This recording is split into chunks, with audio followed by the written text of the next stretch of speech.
আসসালামু আলাইকুম বন্ধুরা, আশা করি আপনারা সবাই ভালো আছেন। যুক্তরাষ্ট্রের বিখ্যাত কূটনীতিক এবং পররাষ্ট্রমন্ত্রী হেনরি কিসিঞ্জার যুক্তরাষ্ট্রকে কেন্দ্র করে একটি বিখ্যাত মন্তব্য করেছিলেন। যুক্তরাষ্ট্রের সঙ্গে শত্রুতা করা বিপজ্জনক, তবে যুক্তরাষ্ট্রের সঙ্গে বন্ধুত্ব করা এর থেকেও মারাত্মক। যুক্তরাষ্ট্রের এই বিখ্যাত পলিসি আমাদের প্রতিবেশী দেশ ভারত অনেক পরেই বুঝতে পেরেছে, আর এখন কিন্তু তারা পদে পদে এটি টের পাচ্ছে। ডোনাল্ড ট্রাম্পকে নিয়ে ভারতের সাধারণ মানুষের থেকে শুরু করে ভারতের গণমাধ্যমের মাতামাতি শেষ ছিল না। ডোনাল্ড ট্রাম্প ভারতে আসার জন্য 2.5 লাখ কোটি রুপি খরচ করেছিল ভারতের সরকার। নরেন্দ্র মোদী: ডোনাল্ড ট্রাম্প ক্ষমতায় গেলে ভারতের কূটনৈতিক পেশি শক্তি বৃদ্ধি পাবে, তবে বাস্তবতা হচ্ছে ডোনাল্ড ট্রাম্প ক্ষমতায় আসার পর থেকে ভারতের উপর সবচেয়ে বেশি চাপ ডোনাল্ড ট্রাম্পই দিয়েছেন। বন্ধু কিন্তু শত্রুতে পরিণত হয়েছে। মাত্র কিছুদিন পূর্বে ভারতের উপর 25% শুল্ক আরোপ করে ডোনাল্ড ট্রাম্প এবং হুঁশিয়ারি দিয়ে বলেন, রাশিয়া থেকে তেল ক্রয় যদি ভারত বন্ধ না করে তাহলে তিনি আরো অতিরিক্ত শুল্ক আরোপ করবেন। এক্ষেত্রে ভারতকে 24 ঘন্টা সময় দেওয়া হয়েছিল, তবে ভারত 24 ঘন্টা পর জানিয়ে দেয় তারা রাশিয়া থেকে তেল ক্রয় করা বন্ধ করবে না।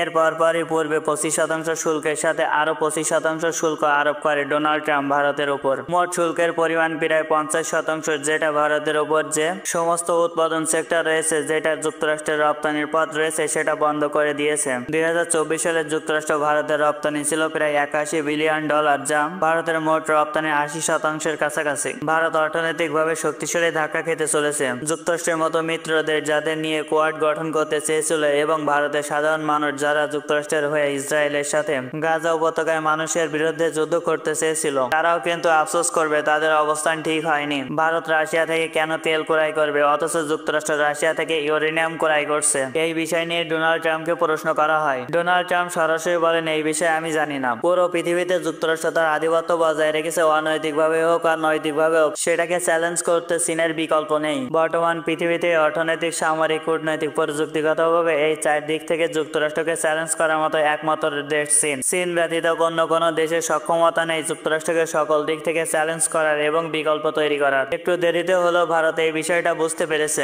দীর্ঘ 7 বছর পর চীনে সফরে যাচ্ছেন নরেন্দ্র মোদী। 31 আগস্ট আনুষ্ঠানিকভাবে চীন সফরে যুক্তরাষ্ট্রের সঙ্গে ক্রমবর্ধমান উত্তেজনা ডোনাল্ড ট্রাম্পের সাম্প্রতিক ভারতীয় পণ্যের ওপর সর্বোচ্চ শুল্ক আরোপ করেছে। এই সকল বিষয় নিয়ে সরাসরি শি জিনপিং এর সাথে বৈঠক করতে চায় নরেন্দ্র মোদী। বর্তমানে ভারত রাশিয়া থেকে যে পরিমাণ তেল আমদানি করে তা তার দেশের মোট চাহিদার 35%। অপরদিকে চীন কিন্তু রাশিয়া থেকে আরো বেশি তেল আমদানি করে। চীন বর্তমানে প্রতিদিন প্রায় 27 থেকে 28 লক্ষ ব্যারেল তেল রাশিয়া থেকে আমদানি করে। চীনের মোট জ্বালানি চাহিদা রয়েছে 40%, এর কাছাকাছি প্রায় 42% এর মতো বর্তমানে রাশিয়া থেকে তারা জ্বালানি তেল আমদানি করছে। এরপরও চীনের বিরুদ্ধে শক্তিশালী অ্যাকশন নিতে পারেনি যুক্তরাষ্ট্র। চীনকে বলা হয় পৃথিবীর ফ্যাক্টরি, তাদের ওপর শুল্ক বসালে যুক্তরাষ্ট্র বেশি ক্ষতিগ্রস্ত হবে।